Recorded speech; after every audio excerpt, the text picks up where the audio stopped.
الحمد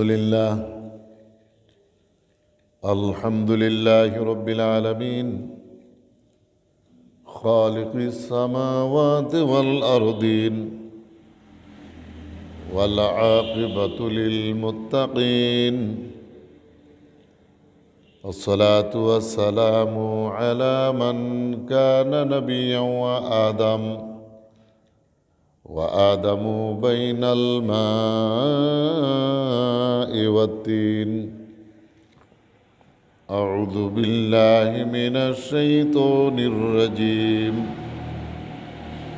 بسم الله الرحمن الرحيم يا أيها الذين آمنوا اتقوا الله وابتغوا إليه الوسيلة وجاهدوا في سبيله لعلكم تفلحون وخافوا ربكم من فوقكم وافعلوا ما تؤمرون واجيبوا صفقته لبيع النفوس لعلكم ترحمون وجاهدوا في الله حق جهاده هو اجتباكم وما جعل عليكم في الدين من حرج واجتهدوا في إعلاء كلمة الدين إلى آخرها. وقال أيضا إن الله وملائكته يصلون على النبي يا أيها الذين آمنوا صلوا عليه وسلموا تسليما اللهم صل على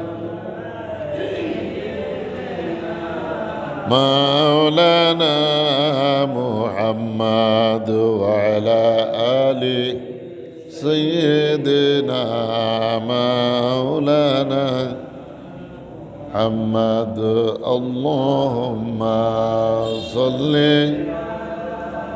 سيدنا مولانا محمد وعلى سيدنا مولانا क्या मोहम्मद नाम है प्यारा रसूल अल्लाह का कुछ ना कुछ तो मिल जाए सदका रसूल अल्लाह का अल्लाहुम्मा सल्ली अला सय्यदना मौलाना मुहम्मद वअला सय्यदना मुहम्मद अल्लाहुम्मा सल्ली सय्यदना मौलाना मुहम्मद वअला सय्यदना मौलाना अम्मा बाद मोहतरम हाज़रीन अस्सलामु अलैकुम व रहमतुल्लाहि ताला व बाराकातुहू। আপনাদের সামনে কালামে মজিদ থেকে কিছু আয়াতে কারিমা আমি তেলাওয়াত করেছি। আল্লাহ সুবহানাহু ওয়া তাআলা বান্দাকে কিভাবে জাহান্নাম থেকে রক্ষা করা যায়, কোন কোন কাজের মাধ্যমে মানুষ জাহান্নাম থেকে বাঁচতে পারবে, এই কথাগুলো আল্লাহ রাব্বুল আলামিন এখানে বলে দিয়েছেন। আল্লাহ সুবহানাহু ওয়া তাআলা ইরশাদ করেন ওমা খালাকতুল জিন্না ওয়াল ইনসা ইল্লা লিয়াবুদুন, আমি মানুষ আর জিন জাতিকে সৃষ্টি করেছি একমাত্র আমার ইবাদত করার জন্য। এখন মানুষ দুনিয়াতে এসে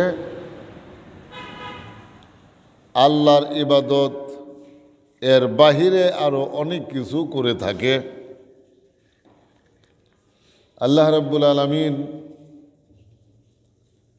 তার ইবাদত ছাড়া যদি অন্য কিছু মানুষ করে থাকে, এই জন্য তিনি শাস্তির বিধান রেখেছেন। আল্লাহ রাব্বুল আলামিন ইবাদতের পরিবর্তে যদি বান্দা অন্য কোনো কাজ করে, তাহলে রাব্বুল আলামিন তার জন্য শাস্তির ব্যবস্থা রেখেছেন। আল্লাহ সুবহানাহু ওয়া তাআলা পরিষ্কার বলে দিয়েছেন, মানুষ আর জিন জাতিকে আমি আমার ইবাদত করার জন্য সৃষ্টি করেছি। মানুষ শয়তানের প্ররোচনায় পড়ে আল্লাহর ইবাদতের বাহিরে অনেক কামকাজ করে থাকে, যার জন্য আল্লাহ রাব্বুল আলামিন শাস্তির বিধান রেখেছেন। যদি আল্লাহর ইবাদত করা না হয়, তাহলে জাহান্নামের মধ্যে, জাহান্নামের আগুনে জ্বলতে হবে। এই প্রেক্ষিতে আল্লাহ সুবহানাহু ওয়া তাআলা মুমিন লোকদেরকে লক্ষ্য করে বলতেছেন, হে ঈমানদারগণ, ওয়াবতাগু ইলাইহিল ওয়াসিলা,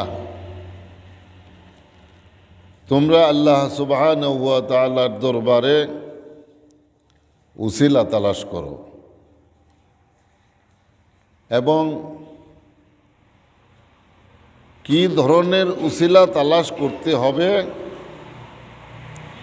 এ কথাগুলো তিনি এই কোরআন মজিদের মধ্যে পরিষ্কার করে বলে দিয়েছেন। উসিলা ব্যতীত আল্লাহ তাআলার দরবার থেকে মুক্তির কোনো সুযোগ কোনো মানুষের নাই। তাই উসিলা ধরার জন্য রব্বুল আলামিন আদেশ করেছেন। কথাগুলো শুধু খাস করে আল্লাহ রাব্বুল আলামিন মুমিন লোকদের জন্য বলেছেন, যারা মুমিন নয় এদের জন্য না। দেখা গেল অনেক অমুসলিম লোকেরাও অনেক ভালো ভালো কাজ করে থাকে। আল্লাহ রাব্বুল আলামিন ওই সকল অমুসলিম লোকদেরকে তাদের ভালো কাজের জন্য পুরস্কৃত করবেন না। কারণ প্রত্যেকটা মানুষের উপরে ঈমান গ্রহণ করা ফরজ। যদি ঈমান না থাকে, আল্লাহ তাআলার দরবারে ভালো কাজের কোনো মূল্য নাই। আপনারা হাতেম তাইর কিসসা শুনেছেন। সে আল্লাহর রসুল মুহাম্মদ সাল্লাল্লাহু তাআলা আলাইহি সাল্লাম এই পৃথিবীতে আগমনের অনেক দিন আগের কথা। ইতিহাসের কিতাবে তার অনেক প্রশংসা লেখা রয়েছে। তিনি অনেক বড় দানশীল ব্যক্তি ছিলেন। মানুষকে দান করতেন, সুদবিহীন ঋণ দিতেন, সদকা দিতেন, এমন ভালো কাজ তিনি করতেন। আমরা ইতিহাসের কিতাব পড়ে যদ্দূর জানতে পেরেছি, তার মতো বড় দানশীল মানুষ আওয়ামের মধ্যে, জনগণের মধ্যে দ্বিতীয় আরেকজন পাওয়া মুশকিল। এত বড় দানশীল হওয়ার পরেও আল্লাহ রাব্বুল আলামিনের দরবারে শাস্তি থেকে, আযাব থেকে মুক্তি পাওয়ার মতো কোনো সুযোগ তার নাই। কারণ সে মুমিন ছিল না, ইমানদার ছিল না। এজন্য আল্লাহ রসুল পাক সাল্লাল্লাহু তাআলা আলাইহি ওয়া আলিহি ওয়াসাল্লাম ইরশাদ করেন, ওয়াকুলিল হাক্কা ওয়ালাউ কানা মুররান ওয়াকযিমিল গায়জা ওয়াহসিন ইলা মান আসাআ ইলাইকা ওয়া ইয়াকা হুব্বুদ দুনিয়া। এই যে কথাবার্তা হুজুর পাক সাল্লাল্লাহু তাআলা আলাইহি সাল্লাম বললেন, সদা সত্য কথা বলবে, ওয়াকুলিল হাক্কা ওয়ালাউ কানা মুররান, যদিও সত্য সকলে ভালোবাসে না, অনেকের কাছে ভালো লাগে না, এরপরেও সত্য কথা বলতে হবে। ওয়াকযিমিল গায়জা, রাগ গুসাকে হজম করো। ওয়াহসিন ইলা মান আসাআ ইলাইকা, সুন্দর আচরণ করো ওই লোকের সঙ্গে যে তোমার সঙ্গে অসৎ আচরণ করলো। এ প্রত্যেকটা কাজ অত্যন্ত ভালো কাজ। এ সকল কাজের প্রতিদান পাওয়া যাবে যদি একজন মানুষ ঈমান গ্রহণ করে মুমিন হয়ে এ সকল কাজ করে থাকে, তাহলে তাকে প্রতিদান দেওয়া হবে। একজন অমুসলিম সত্যবাদী হইতে পারে, সত্যবাদী হওয়ার জন্য তাকে জান্নাত দেওয়া হবে না। একজন অমুসলিম ব্যক্তি মানুষের সঙ্গে সৎ ব্যবহার করতে পারে,